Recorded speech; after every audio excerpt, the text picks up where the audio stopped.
Welcome back to the Nullified Take, where we've got the TNT takes for you on the Amazing Race 33. I'm joined as always by my co-host Michelle, and we've got a great special guest here, Dusty Harris from the Amazing Race 33. Dusty, so grateful for you that you jumped on this podcast. How are you doing? I'm doing fantastic, guys, and it's just such an honor to be on your guys' podcast. Thank you for having me.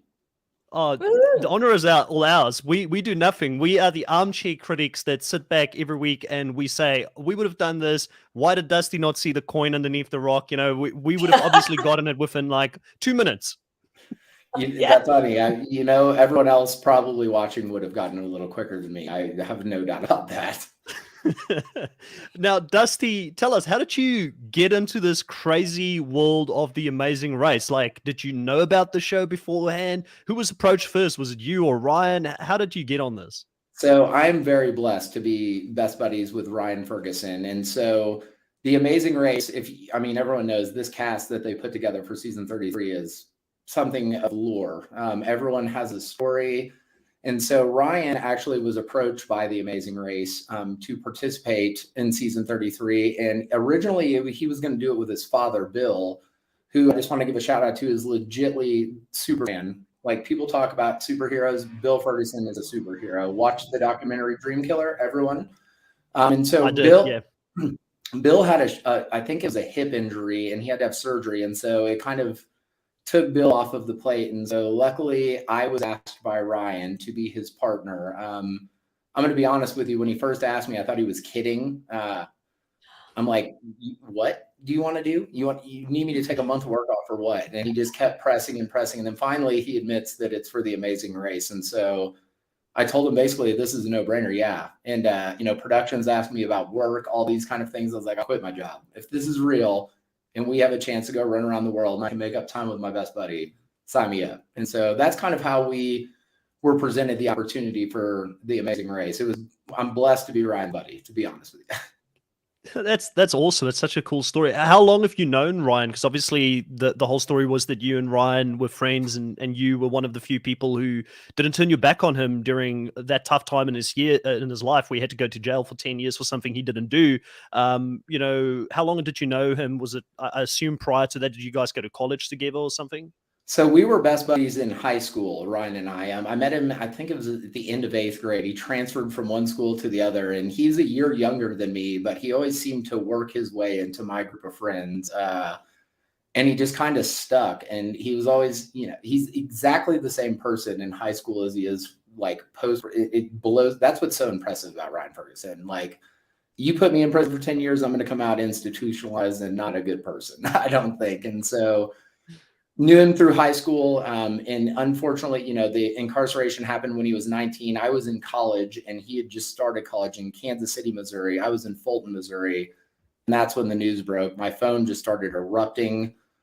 And I'm like, what in the hell is happening? And so I finally answer one of these phone calls and everyone's like, turn the news on. And lo and behold, in Central Missouri on every single channel was the story of what happened. And so kind of a mind-blowing thing when you're 19 years old, 20 years old, and you see on the news that your best friend that you've grown up with since 8th grade, is convicted of murder. And, the first thing in my head's like, there is absolutely no way in hell that this guy murdered anybody. And so we've been friends for a long time. And it just was unfortunate that 10 years, and honestly, the best 10 years, 19 to 29 in our lives. Yeah. To be honest, that's when like things happen. You travel the world, do the things that we just got to do, figure out, who you're going to marry. Are you going to start a family? And so the Amazing Race saved our lives and like our friendship, in my opinion. It's, we were close, but after a month, I'm like, damn, I didn't think we could get any closer. And we are. Because I was going to ask, you don't see someone for that long. I agree with you. So I'm from South Africa originally, and I moved to New Zealand when I was 21, and I had pretty much all of my 20s growing up in New Zealand. So whenever I go back to South Africa now, people always say to me, you're so Kiwi, you're so international, you're so different from the rest of us here in South Africa, because your 20s, I feel like, shapes you as a man, especially, so how long did it take you to adjust? And, when you met Ryan outside of, prison, I guess, when he came out, like, how strange was that, and how long did it take for you guys to just gel and pick up where things have left off? Because you would have had such a growth in your own life, and he would have had a growth in his own life during that time as well. Was that quite difficult? That it is a great question, Chris.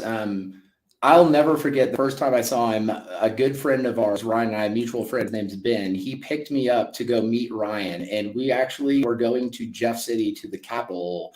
This is where Ryan was convicted, basically, to go do some food service things with my friend. And I'll tell you that, like, the second I saw him, it was seamless. It was like a day hadn't passed. And I think normally in this situation, like a human being would change in the situation that he went through.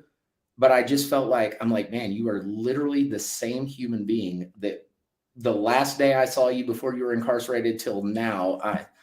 It's, and that's, you know, I think that's just a testament to like the friendship of the people that I grew up with, not even Ryan, but just all of us. Even Ben would say this. I felt like no time went by at all. There was this weird feeling of like, man, I haven't seen you in 10 years. You've been through God knows what. But he's just so calm, cool, collected. And I think that reflects on the show. We don't need, you know, I don't need to elaborate on it. The guy is just, he's made of stone. It was seamless. And honestly, I felt like I saw him the day before. I can't explain that, but truly that's how I felt when we were with each other. It was like we had coffee in the morning yesterday. I expected something completely different. And what I got was mind blowing. I mean, in my opinion, and it's just a testament to what he means to me. And I think to a lot of people, and, you know, I hope I mean as much to him as, you know, he does to me.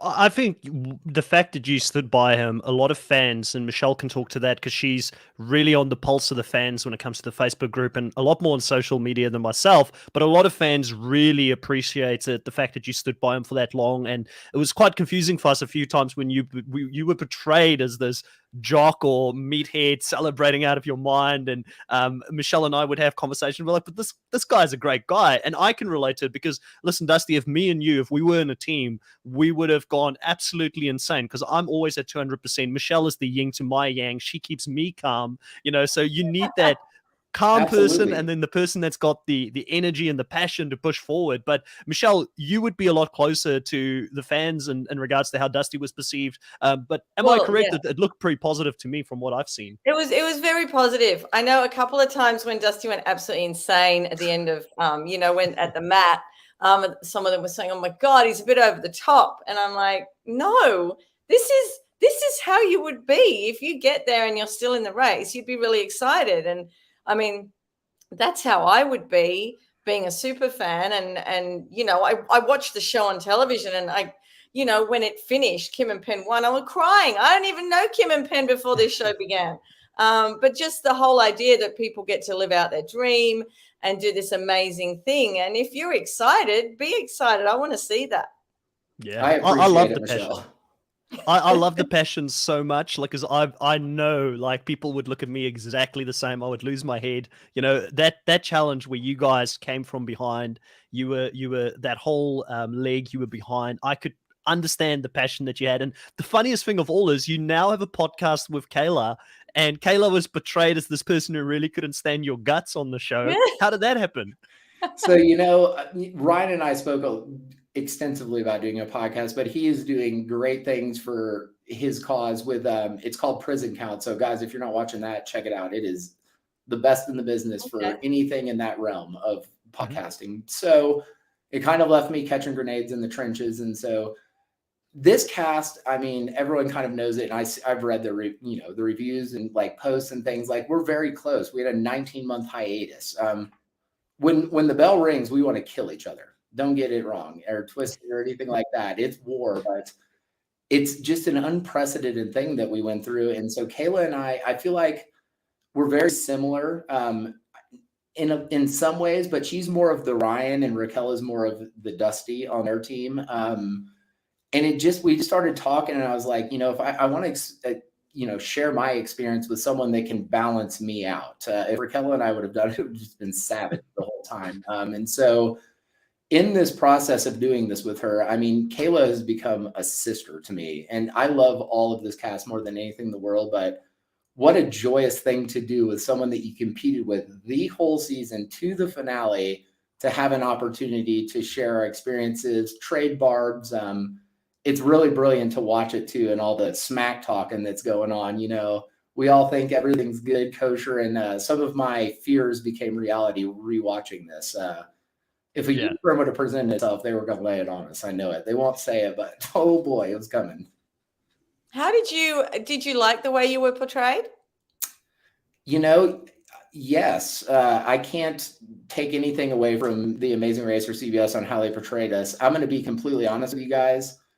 The episode in Greece, Leave No Stone Unturned, I had dreaded since the day we flew home. Things got dark for me. I've worked very hard on trying to better myself, and I was very, very close to not doing what I wanted to do with my life in this. And so overall, yes. And I mean, like that episode, it changed my life. The outpouring of support that people have sent me and everything, I was so embarrassed and ashamed and like, oh my God, not at all. It was just so ridiculously hard. I wasn't even thinking of you in any bad light at all. I'm thinking, God, I'd probably be throwing those damn rocks because it was just ridiculous. And then they showed you, where you were in relation to the coins. And I'm like, oh my God, this is like a nightmare. And there's so many rocks and that woman's there, so calm. And I'm like, you look like the woman from Ghostbusters, if you remember absolutely. Weaver. And I'm like, oh my God, you look evil. I was ready for a hound to come eat me at that point. Like, whatever you got, put me out of my misery. But that's a testament to Ryan. I'm blowing gaskets and calm, cool, collected. Come on up here, buddy, and let's have a chat. And you need that. Everyone always asks about The Amazing Race. What does it take to be successful? You can learn how to drive a stick, walk around with a wine bottle on your head, but if you don't know how to communicate with your partner, and if you don't have a partner that complements your weaknesses, you're going to be in trouble. I mean, there's no question asked. You're going to get eaten alive in The Amazing Race. And so it's just a testament to Ryan. Everything I went through, it was a life-changing experience for me. And I know a lot of people do these things and it's like reality TV. And I told all of production at the end, it was 37 and a half years of therapy that came out of me. I've never spoken like that. I'm not an emotional guy. I'm not vulnerable. And I couldn't believe it happened. And, a crazy thing that happened is I looked over at Ryan and, Phil asked him on the mat, and this wasn't aired. He was like, what are your thoughts on this? And he goes, I brought him because I knew this would happen. That's amazing. He knew I needed, and like, I don't know if that'll ever be spoken about or anything, but like he saved my life in a way he'll never know with a new son and just everything I've been through. And man, I love the guy. And there's no one else I'd go to battle with. Kayla and I have talked about if God forbid we had to go with someone else, it'd be us. But you'd be hard pressed to get me to do it without Ryan.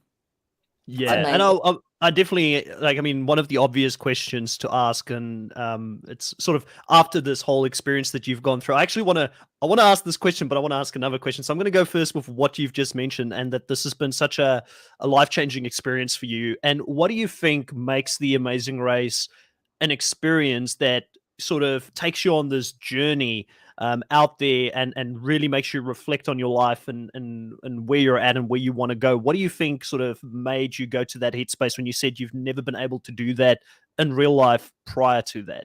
What is it that makes The Amazing Race so special? Yes, it's an amazing question, Chris. And honestly, I've tried to explain it. Like I remember getting home and like I compartmentalized the rock challenge to get through, it's like, you got to race again, just get rid of it. And I'll never forget when I got home, I sat down on the couch and looked at my wife and I just burst into tears because the first thing I thought was leave no stone unturned. What The Amazing Race provides to people is it's the highest of highs and it's the lowest of lows. I mean, when you're winning, I'm a very emotional guy. Everyone saw it. Those screams and everything that come out of me, it's not for victory. It's more of relief, to be honest with you. It's like, we're here. We both put so much work into doing this. Like I didn't come on this to just be average. The money didn't really mean anything to me. I wanted that belt. I wanted to be a champion. And so what The Amazing Race can do for you, if you want it to, it's going to open Pandora's box in your head. There's a lot of time to sit and think, reflect, and worry. And spending time with someone that did 10 years incarcerated wrongly, it was very eye-opening. And I don't know if anyone else would have that experience with someone like him, but like for me, I'm not good at sitting alone, being quiet and getting into my thoughts. And so really what's going to happen on The Amazing Race is you're going to be punished. You're going to have the highest of highs and feel like you're winning, but also you're going to be pushed to limits that you've never, ever dreamt of having. And I know, like we just talked about it, there's a lot of couch warriors out there that think turning rocks, this and that are over. I'm telling you, world, tying your shoes on camera is hard. I mean, it goes from a 1 to a million in pressure when a camera's on. You know the world's going to see it, and you're relying on your buddy, and your buddy's relying on you to get this done. And so it is a pressure cooker with the highest of highs and lowest of lows. I mean, it's the best way to put it. You're going to feel the biggest victories and the hardest defeats you've ever felt in your entire life. Yeah. Hi, Lulu and Lala. They're in the chat here as well. Oh, yeah. Girls. Lovable Nikki, welcome to the live stream as well. So it's interesting because I kind of dived into this a little bit with Kayla in the previous interview where she said this race was unlike any other because there was so much downtime in between legs. So I'm assuming a lot of that conversation that you had with Ryan happened in between legs when you guys were just quarantining and getting ready for the next leg. I mean, you've got nothing else but to talk. You don't have your normal distractions in life like your phone or social media, I'm assuming, like you would normally have. So you really can only connect with the person that you're racing with. So that's probably what you're talking about when you're saying this is where you had that time to spend with someone that was wrongfully convicted, and it makes you look at your own life and appreciate it in a completely different way.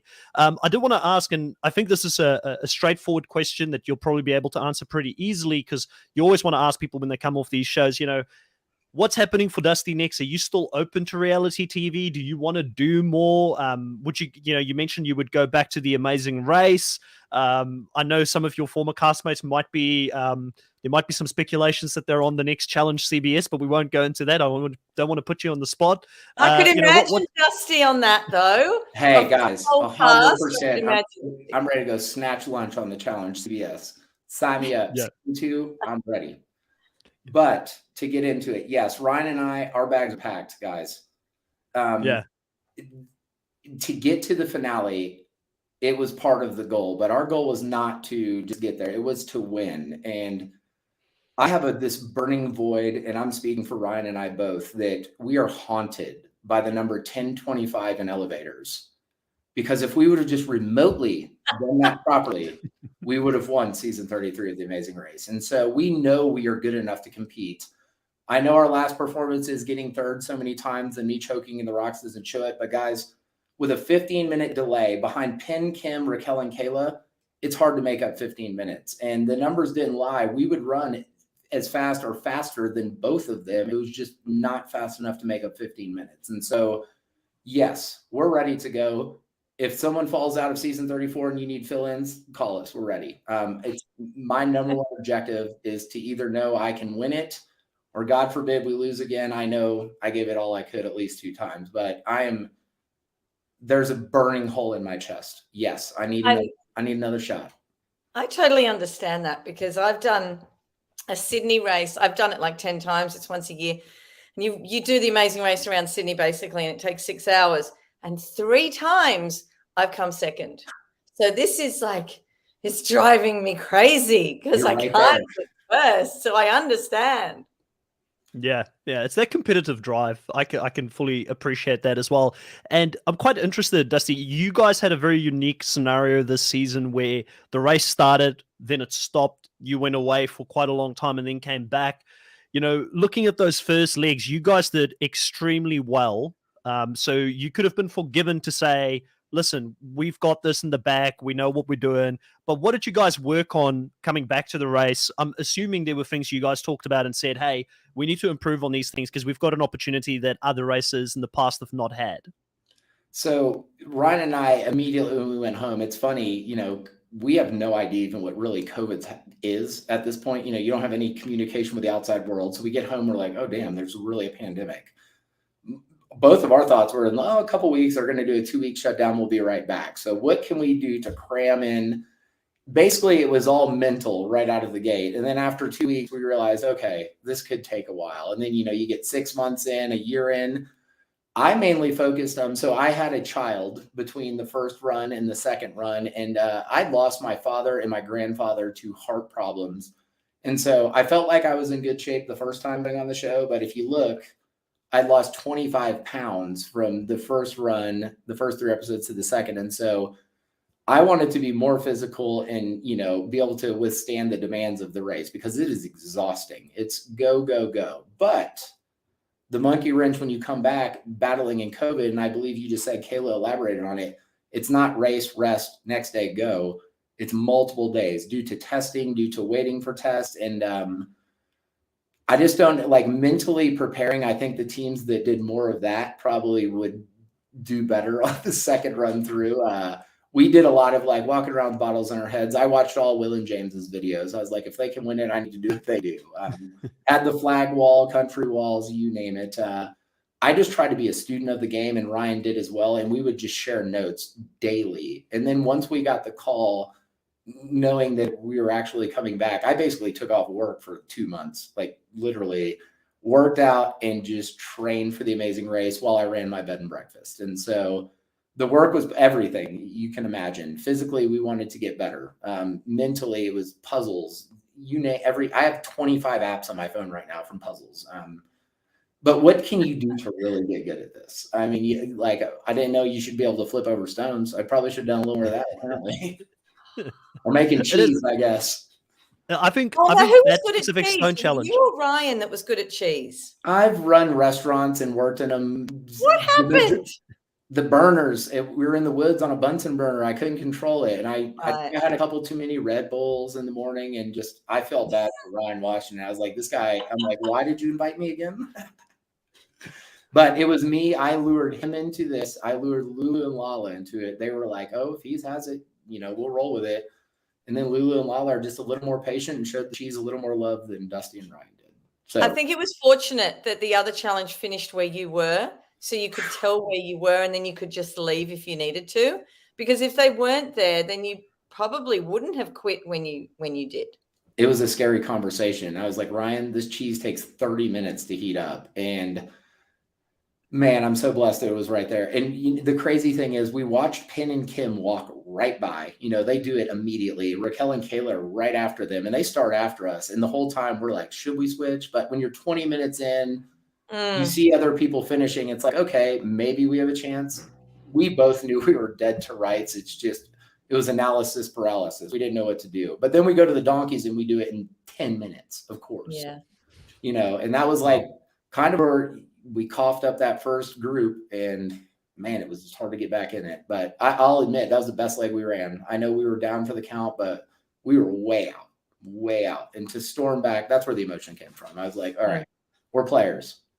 Yeah. And I mean, how much does it affect you? Because prior to that, you guys were running the race. You were kind of running away with it, to be honest. You were really dominant. And it's after that specific leg, you guys really struggled to get back into that top two, like you said, get into the top group. How much does it mentally, subconsciously get in the back of your head, I stuffed up here, and then you get a couple of these things going wrong, you capsize your boat, you do some different things, and you're like starting to wonder, like, can we do this? Like, does that play an effect, the mental side of it? And especially because you've got so much downtime in between legs?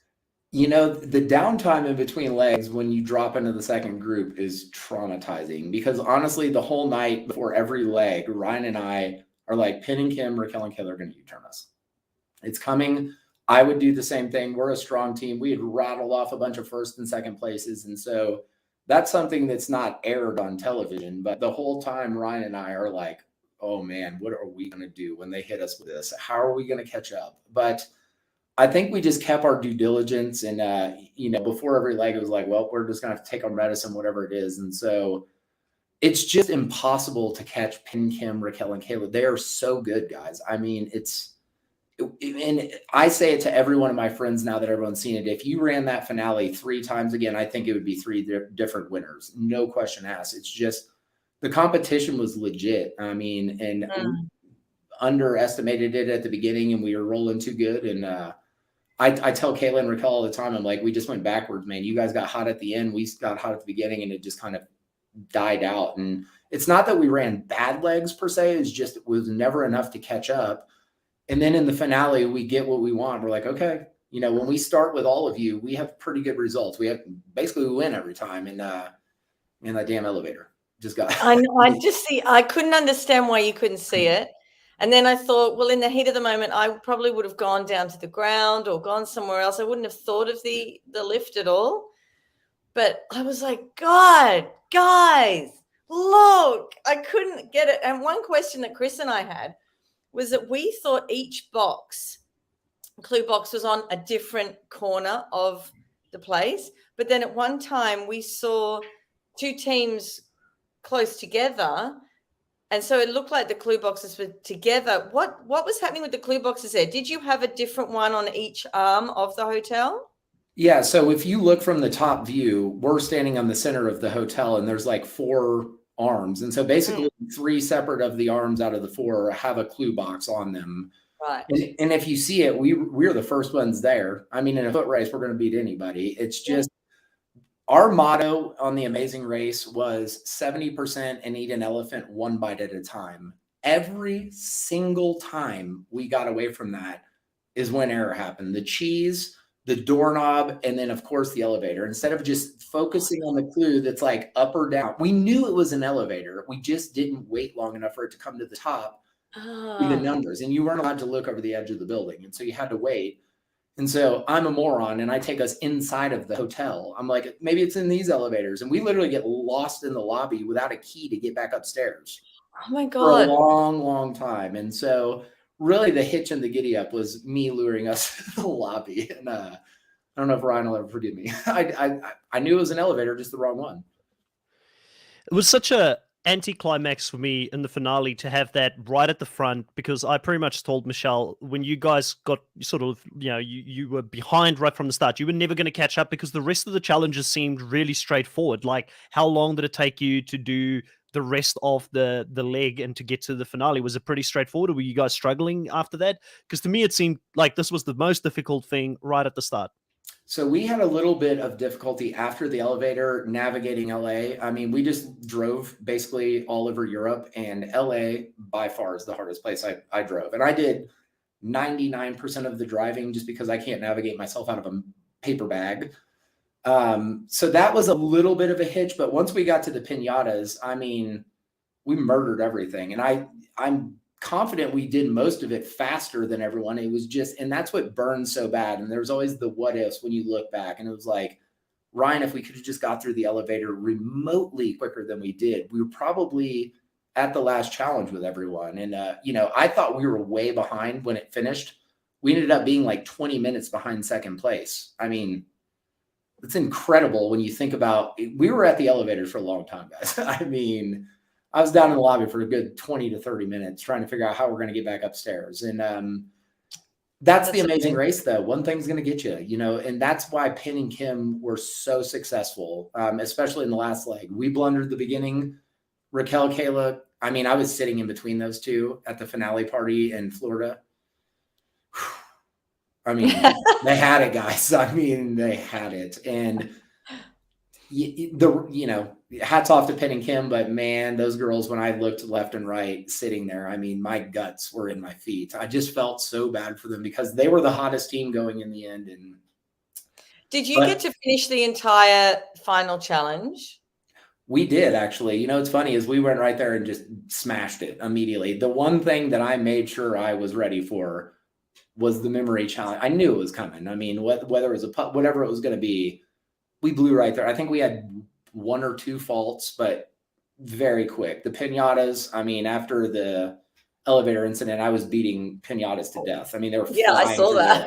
It was like, my God, they have no chance. They're coming down in one hit. And then the Foley challenge too, we get right through after a couple of checks. And, in the back of my mind, I'm like, Ryan, it's the Amazing Race. We're in LA. There's traffic. Who knows? But yeah, we kind of understood. But to be as close as we were and have such a blunder at the beginning, it just reassures me that we can be champions of the Amazing Race. I mean, I have no doubt about it. And I don't say that conceitedly. And I know people are like, he's crazy and he's caught, but it's confidence in our abilities. And we're good at a lot of things. And man, we love each other and we're good competitors and we got to go win this damn thing.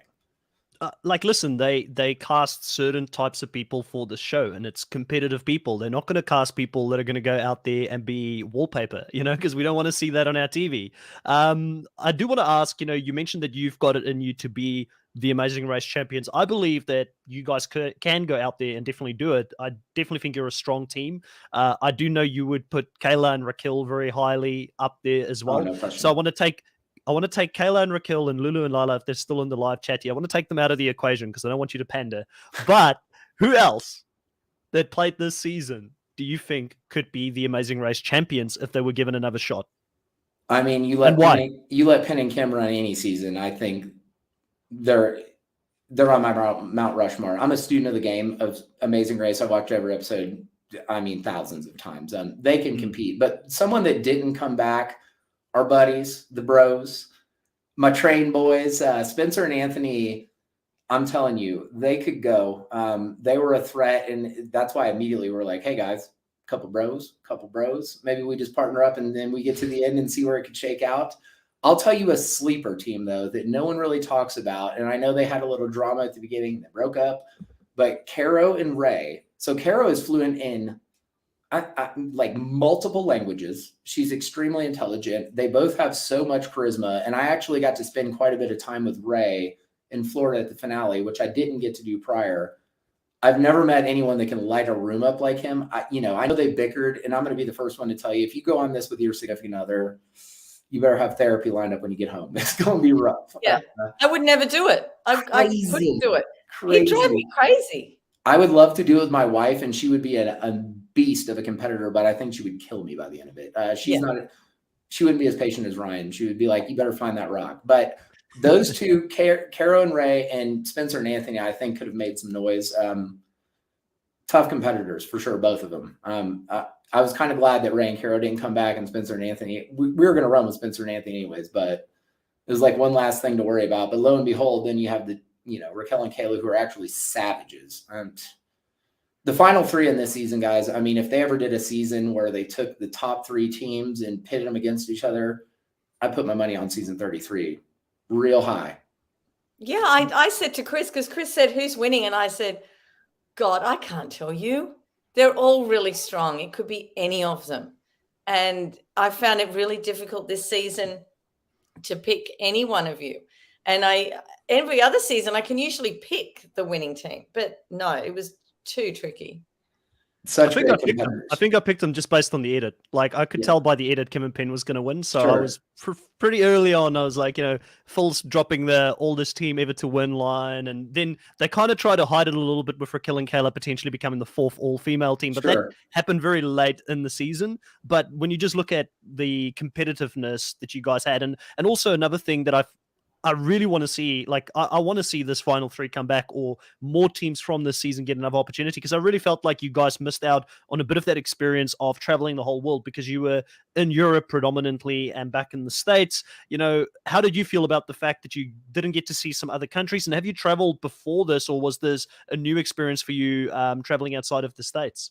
So I've been very fortunate. I've traveled a decent amount. I've been around the world, not to a ton of places, but a huge benefit was, Ryan has definitely made up for lost time since he has been free. And so it's nice to have a guy that's been on television before when you've never been on TV. Like, I didn't even know what the hell to expect. I mean, I'm a very normal guy, guys. I sell insurance and run a bed and breakfast. And so this is a whole different world for me. And so that was very calming, but we were blessed to travel. And I really believe if you haven't traveled and experienced like jet lag and those kind of things, and it can take a toll on you. And we're just both very fortunate that we've been able to see some parts of the world, and that took a lot of ease off us. But the crazy thing is, when you look at this cast, they've had great opportunity. They're all very well traveled. And, I really couldn't find a weakness in that side of it, but it helps. I mean, if you spend time on an airplane for a long distance and, you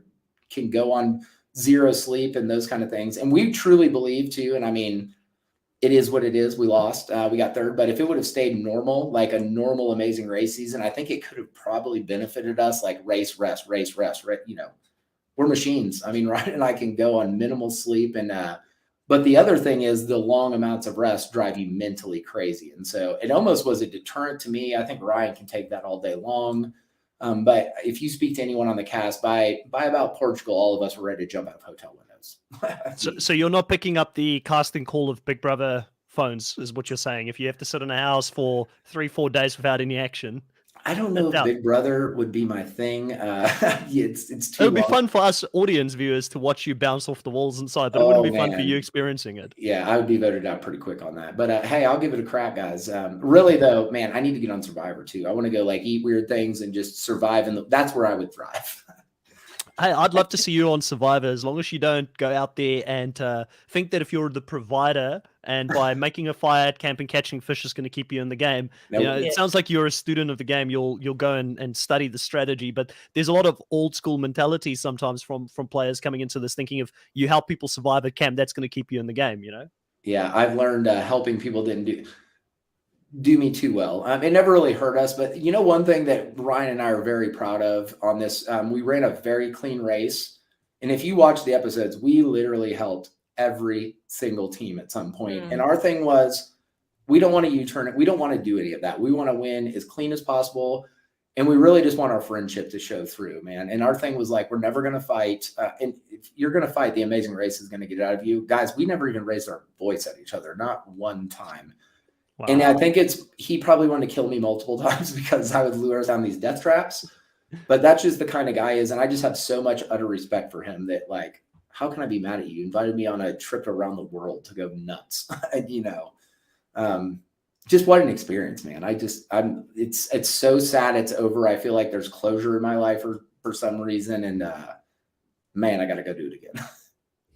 I've got one more question for you on the race. The challenge that to me, like, I mean, the rocks, clearly that was a difficult one. I would have hated to be in your shoes. The fact that there was only one left at the end, craziness. That's never been done in the Amazing Race, by the way, before. As far as I'm aware, they always have multiple options. Yours was especially hard because you got down to one option left.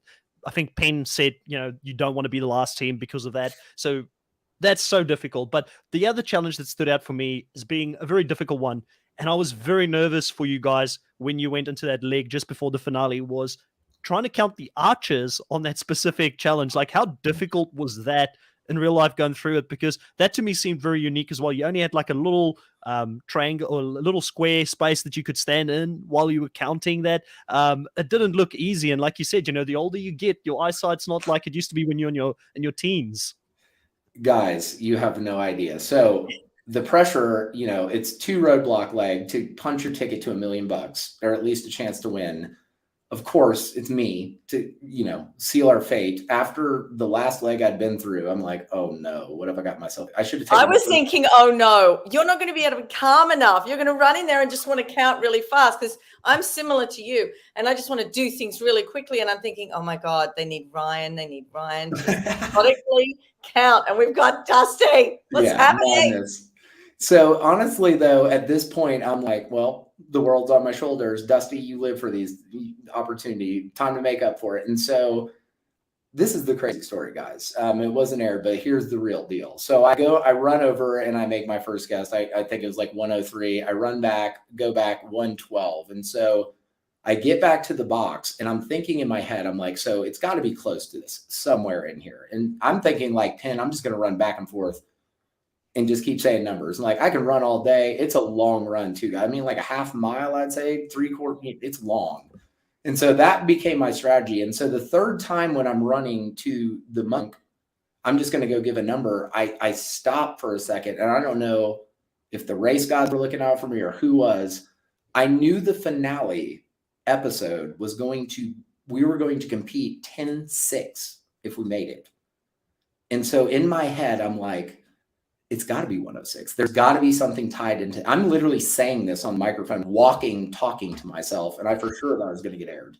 But I think production tied into it and everything. And so lo and behold, I go stand at the monk and I say 106, and I'll be damned if it is not right. And I think Ryan will tell you that all of Portugal probably heard me running, screaming, because I knew then. I haven't seen Bruno or Natalia, and I'm like, this is it. I just hit the game-winning jumper. We're going to go compete for $1 million. How about this? And so it was, I was going to use process of elimination, but I can't tell you where it came from, why I thought of that. I'm the least analytical person you're ever going to meet in the world.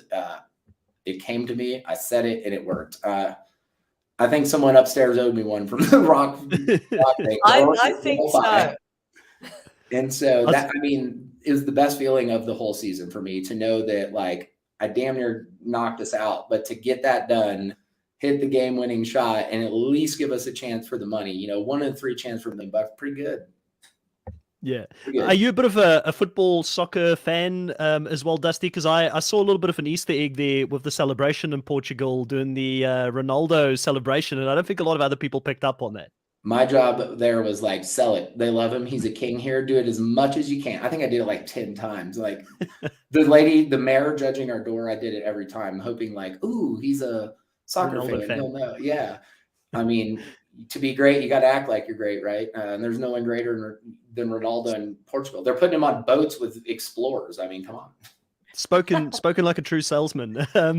Dolores here in the live says that, Michelle, you and Dusty should run the Amazing Race. You two should consider it. Obviously, the Amazing Race is in Australia as well. Michelle has applied to be on the Amazing Race for 5 times. Now, over here in Survivor Australia, we've had legends of the game play the Australian version.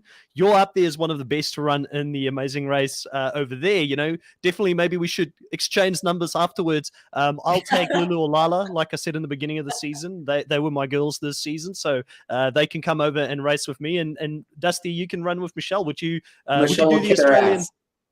Yeah. Can you babysit? Are you ready for this? You're going to need a prescription of Xanax and like all kinds of things. You're going to need it, not me. You're just going to need it to control me and like all kinds. No, I don't need to. I'm totally fine. I work with kindergarten children every day of my life. I read at that level. It's perfect. Then you can control me. Dusty, it's been so much fun talking to you. I know you're on a tight schedule today.